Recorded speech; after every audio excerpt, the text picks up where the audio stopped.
if you are not careful, your profession can affect your marriage. Intelligence is not a function of education.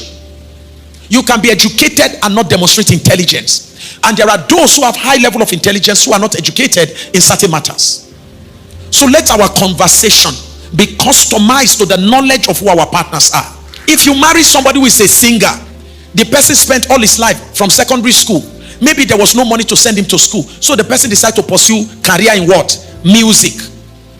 And you ended up, this person, the only thing the person knows is studio, arranging songs, and the person is gradually climbing.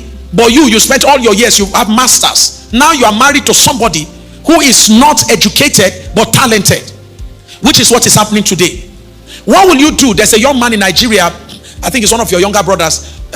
He does some things on social media, and I think it's a young boy, very small boy like that. So, and it's an amazing young man. He's very talented, but he's not university graduate, but he has broken into money.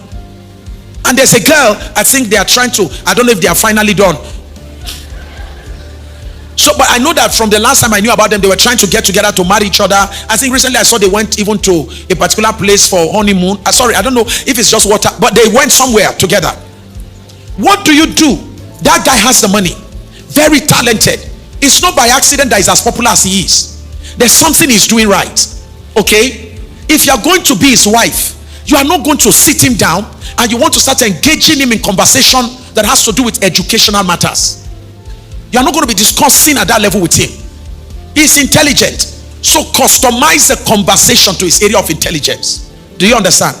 And the day you feel like talking about your own field, look for your colleague. Take interest in his own interest.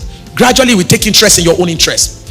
And then the way people who are professional always educate those who are less professional. You start introducing him little by little to your field. Introducing him to terminologies involved in your field.